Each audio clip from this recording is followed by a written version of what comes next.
Поздний вечер в офисном центре Москва-Сити имеет свой особенный, ни на что не похожий звук.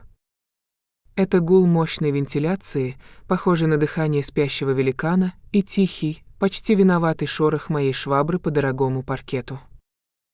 Я ненавидела уборку в кабинете генерального директора Виктора Петровича. Здесь всегда давило. Казалось, что даже стены, обитые панелями из темного дуба, дышали властью и молчаливым презрением к таким, как я. Я провела тряпкой по лакированной поверхности стола для совещаний. Опять эта пыль. Она садилась мгновенно, словно насмехаясь над моим трудом. Виктор Петрович был человеком педантичным, но бумаги разбирать не любил. Его стол вечно напоминал поле боя, усеянное договорами и папками. Сегодня я задержалась дольше обычного, заканчивала последний этаж. Все сотрудники давно разбежались по своим теплым домам и уютным барам, оставив меня наедине с этими бесконечными коридорами, кожаными креслами и панорамным видом на ночную столицу. Я подошла к окну. Огни города внизу сливались в золотые реки магистралей. Окна в этом кабинете были огромные, от пола до потолка, как экраны, транслирующие чужую, яркую, недоступную жизнь. А моя жизнь помещалась в ведро с водой, пахла хлоркой и дешевым мылом для рук. 3 года я работала здесь уборщицей. 3 года я была невидимкой. Люди в дорогих костюмах проходили мимо, не поднимая глаз, словно я была предметом мебели. И только Виктор Петрович иногда, проходя мимо, кивал мне с какой-то странной, тяжелой улыбкой, от которой мне всегда становилось не по себе. Я уже собиралась выключать свет, когда заметила это. Нижний ящик его массивного стола был приоткрыт. Обычно я никогда не лезла в чужие вещи, это золотое правило выживания для обслуживающего персонала. Но сегодня что-то словно толкнуло меня под руку. Может быть, накопившаяся за эти годы усталость, а может, необъяснимое, иррациональное любопытство. Из ящика выглядывал корешок толстого кожаного альбома. Он выглядел чужеродно среди строгих офисных папок и органайзеров. Я замерла, прислушиваясь к тишине. В коридоре никого. Сердце почему-то забилось быстрее, отдаваясь глухими ударами в висках. Я потянула ящик на себя. Альбом был тяжелым, старинным, с золотым тиснением, которое от времени почти стерлось. От него пахло не офисной пылью, а чем-то другим, старой кожей и едва уловимым ароматом мужского парфюма и женских духов. Тех самых, сладких и тягучих, запах которых я, казалось, забыла 20 лет назад. Интересно, что хранит такой каменный человек, как Виктор Петрович? Фотографии с гольфа? Отчеты с корпоративов? Он всегда казался мне памятником самому себе, холодным, недоступным, лишенным обычных человеческих слабостей. Я открыла первую страницу, чувствуя себя преступницей, взламывающей чужой сейф. Но то, что я увидела, заставило меня забыть о страхе. Под шуршащей, пожелтевшей от времени калькой скрывалась жизнь, о которой я не могла и подозревать. На первом снимке была запечатлена шумная вечеринка.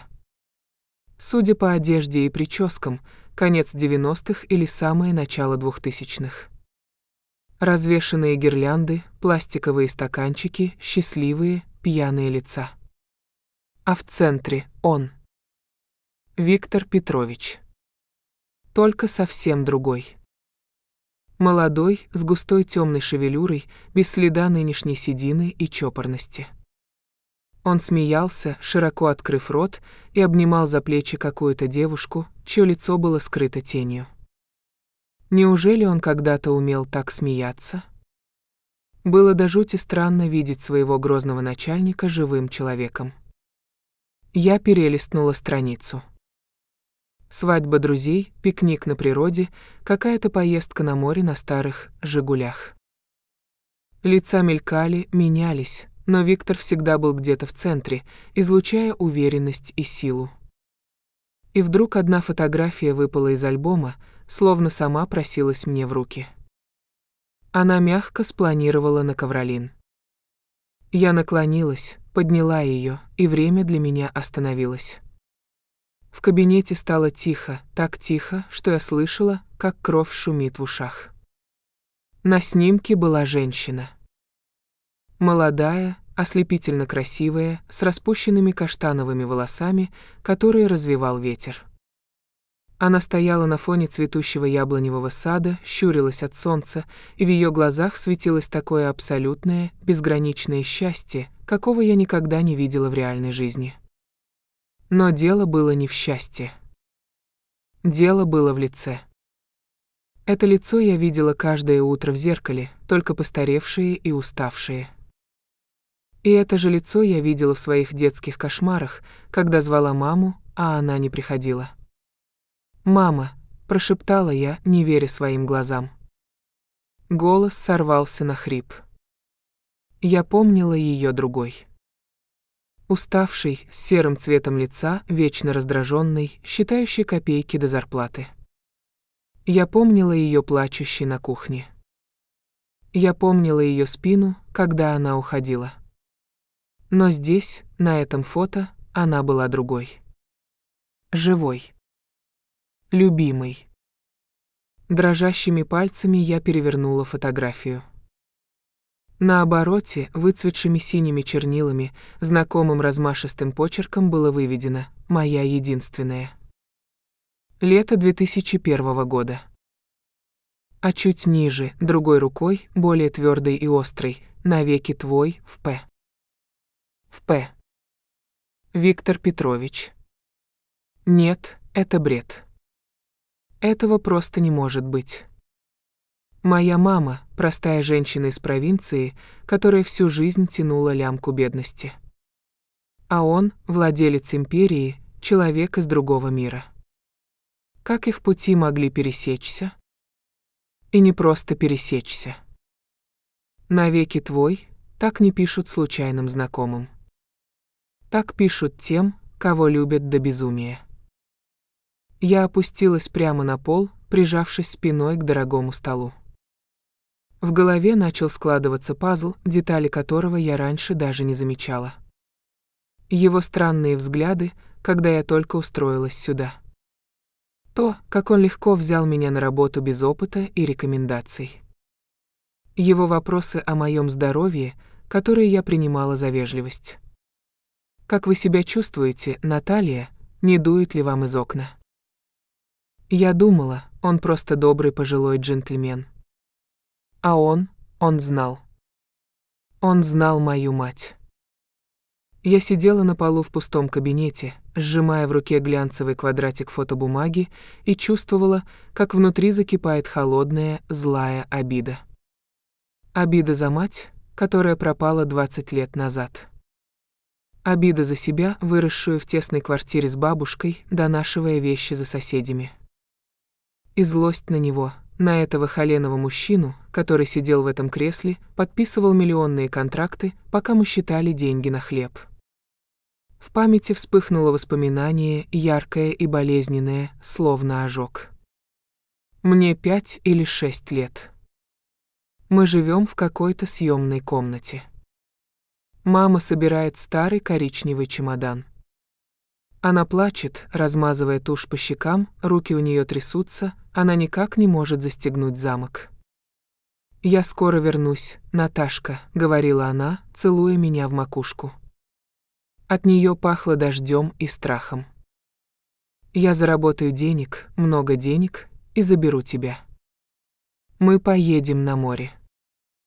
Ты только жди бабушку, она сейчас придет». Родственники потом говорили, что она уехала на заработки на север. Или в Москву. Версии менялись.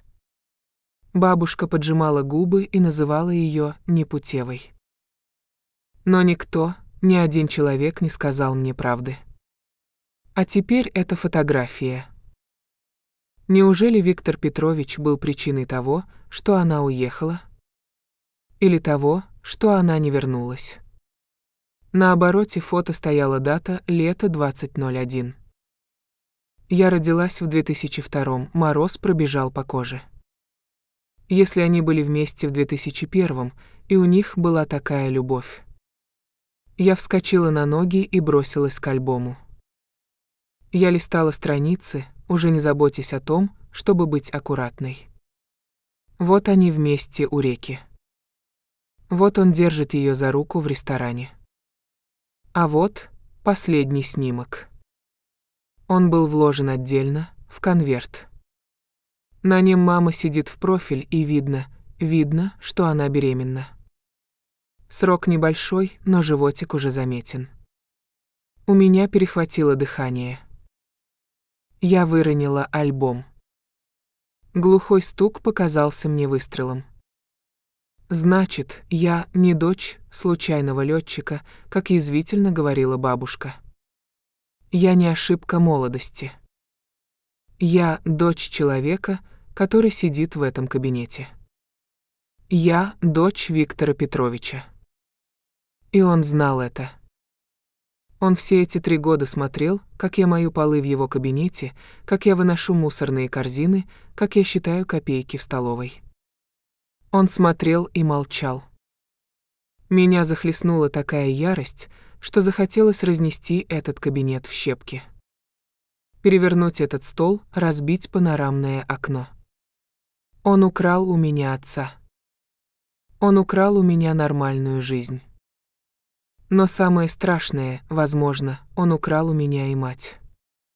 Ведь она исчезла именно тогда, когда должна была родить меня. Или чуть позже. Я сунула фотографию в карман джинсов.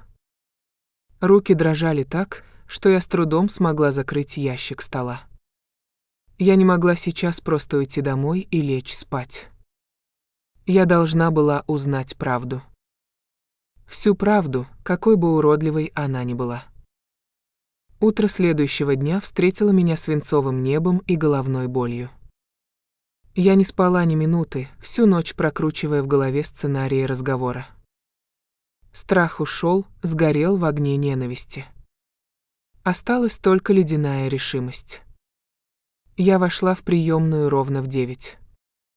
Секретарша Леночка, высокомерная девица с надутыми губами, даже не посмотрела в мою сторону. «Виктор Петрович занят, у него совещание», — бросила она, крася ногти. «Я подожду», — твердо сказала я и села прямо напротив двери. Леночка удивленно подняла бровь. Уборщицы так себя не ведут. Уборщицы должны быть тенями. Но сегодня тень обрела голос. Когда дверь кабинета открылась и оттуда вышли менеджеры, я, не слушая визгов секретарши, проскользнула внутрь. Виктор Петрович стоял у окна, спиной ко мне. Он выглядел уставшим, плечи опущены. «Наталья». Он обернулся, и на его лице мелькнуло удивление, смешанное с облегчением. «Что-то случилось. Вы сегодня рано».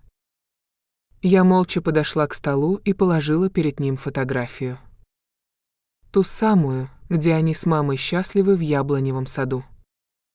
В кабинете повисла тишина. Такая плотная, что ее можно было резать ножом. Виктор Петрович побледнел. Краска схлынула с его лица, сделав его похожим на восковую маску.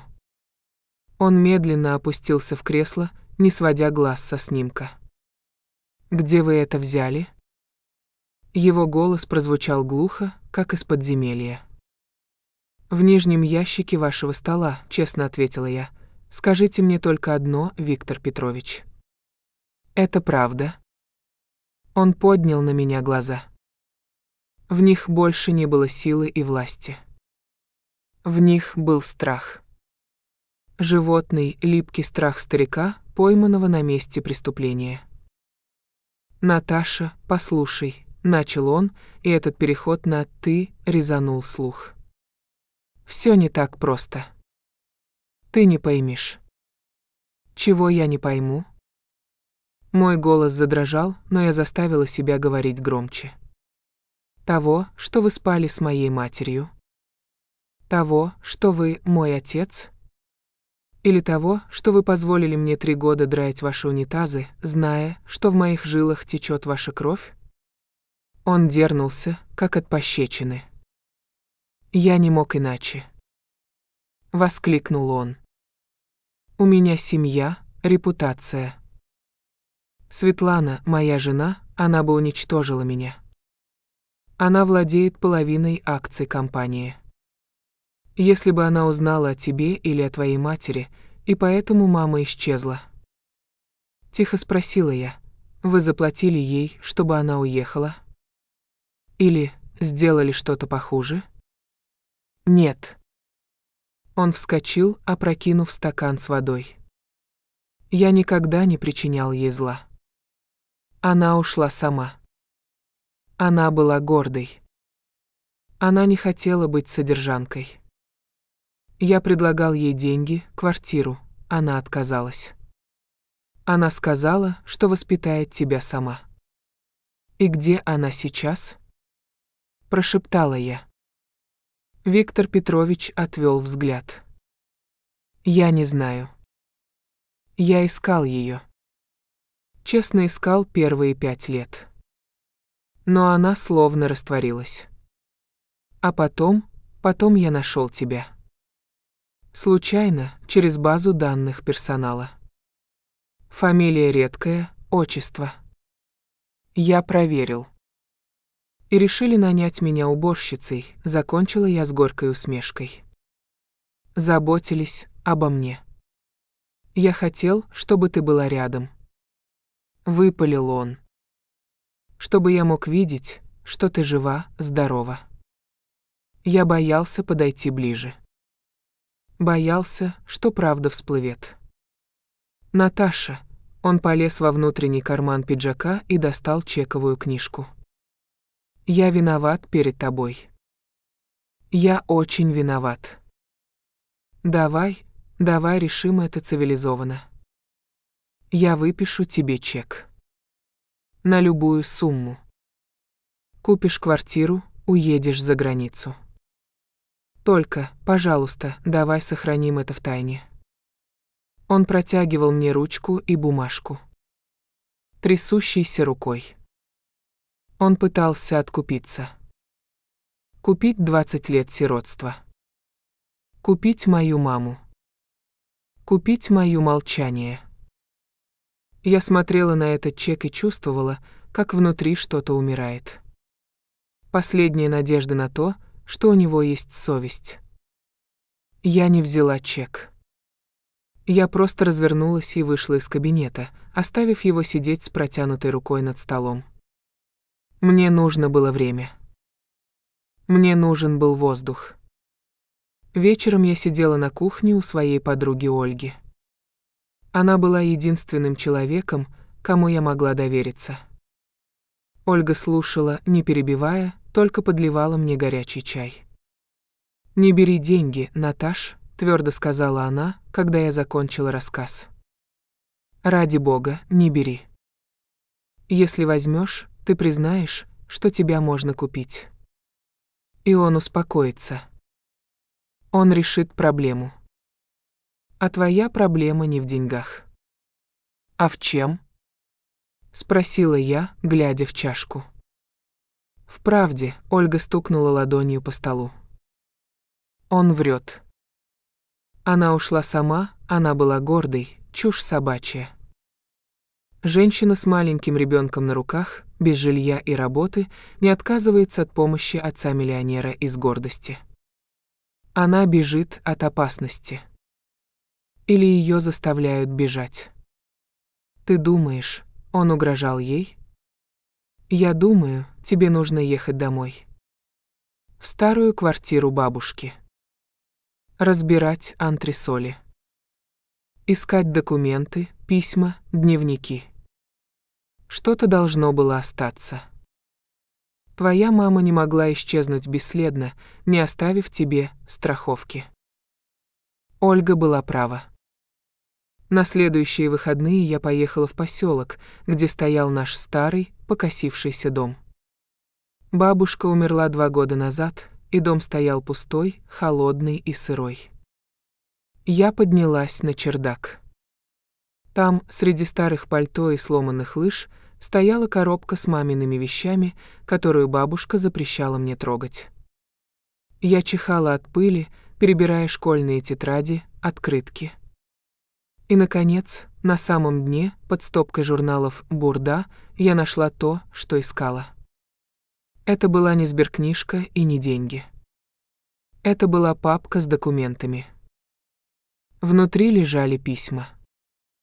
Неотправленные письма к Виктору. «Витя, мне не нужны твои подачки. Но ты должен знать, у Наташи проблемы с легкими, нам нужны лекарства. Почему ты заблокировал мой номер? Почему твоя служба безопасности угрожает мне?» Дата на письме за месяц до ее исчезновения. А под письмами лежал документ, от которого у меня потемнело в глазах. Это была копия заявления в милицию. О побоях. И угрозах убийством. Заявление не приняли, на нем стояла размашистая резолюция: отказано в возбуждении дела за отсутствием состава преступления. Значит, он не просто боялся жены. Он травил ее. Он выживал ее из города, чтобы она не мешала его карьере и удачному браку. Но самое интересное лежало в отдельном конверте. Это было официальное письмо из банка, датированное тем же годом. Уведомление об открытии трастового фонда на имя Натальи *****, моя фамилия. Фонд, который должен был стать доступен мне по достижении 25 лет. Отправитель Виктор Петрович *****. Я перечитала бумагу дважды. Сумма, указанная там, была огромной. Он открыл этот фонд, чтобы откупиться от своей совести еще тогда. Или это было условие мамы. Я исчезаю, а ты обеспечиваешь дочь? Но почему он молчал сейчас? Почему позволил мне жить в нищете, когда на моем имени лежало состояние? Потому что для доступа к фонду нужна была его подпись как попечителя. Или свидетельство о моей смерти. Пока я была никем, деньги крутились в его банке. В понедельник я снова стояла в кабинете Виктора Петровича. Но теперь я была не уборщицей в старых джинсах. Я надела свой единственный строгий костюм. В руках у меня была папка с копиями маминых писем и банковским уведомлением. Он выглядел еще хуже, чем в прошлый раз. Видимо, ждал, что я приду за чеком. «Ты передумала?» — спросил он с надеждой. «Да», — сказала я, бросая папку на стол. Я передумала быть жертвой. Он открыл папку. Я видела, как бегают его глаза по строчкам. Письма с угрозами. Заявление в милицию. Документы о фонде. «Ты лгал мне», — сказала я тихо, но мой голос заполнял весь огромный кабинет. «Ты не искал маму. Ты выгнал ее. Твои люди угрожали ей, заставили бежать и бросить меня у бабушки, чтобы спасти мне жизнь. А этот фонд? Ты просто украл у меня 20 лет жизни. Наташа, это было другое время». Он попытался встать, но ноги его не держали. 90-е, начало нулевых. Я был пешкой в большой игре. Если бы узнали про внебрачного ребенка, меня бы уничтожили конкуренты. Или тесть. Я спасал тебя. Ты спасал себя, отрезала я. Где моя мама? Она жива? Он молчал долго. Слишком долго. Я не знаю, наконец выдавил он, и на этот раз я ему поверила. Я заплатил ей, чтобы она уехала в Италию. Я сделал ей паспорт. Купил билет. Она должна была улететь одна, устроиться, а потом забрать тебя. Но она не улетела. Билет остался неиспользованным. Она пропала по дороге в аэропорт. Я клянусь тебе, Наташа, я не знаю, что с ней случилось. Я думал, она сбежала с деньгами к другому. В его глазах стояли слезы. Слезы слабого, трусливого человека, который ради денег продал женщину, которую любил. «Я не уйду», — сказала я. «Что?» Он моргнул. «Я не уволюсь. И я не возьму твою взятку. Ты прямо сейчас подпишешь документы на передачу мне управления фондом. Это деньги, которые мама выторговала для меня ценой своей жизни. И еще. Ты наймешь частных детективов. Лучших в стране. Мы найдем ее. Или то, что от нее осталось. А если я откажусь?» В нем проснулись остатки былой наглости. «Тогда эти письма», — я кивнула на папку, «и результаты ДНК-теста окажутся на столе у твоей жены. И в прессе. Ты потеряешь все. Не только семью, но и компанию. Тебе решать, папа». Он смотрел на меня, и я видела, как в его взгляде меняется выражение. Страх сменился уважением. Впервые за 3 года он смотрел на меня не как на пустое место, не как на проблему, а как на равную. Как на свою дочь. Он молча придвинул к себе папку, достал дорогую перьевую ручку и подписал документы. Я вышла из офиса Москва-Сити другим человеком. Ветер трепал мои волосы, но мне было не холодно. Я смотрела на сверкающие башни и понимала, я больше не тень. Я больше не невидимка. Я нашла своего отца, чтобы потерять его навсегда, но я обрела себя. И я найду маму. Чего бы мне это ни стоило.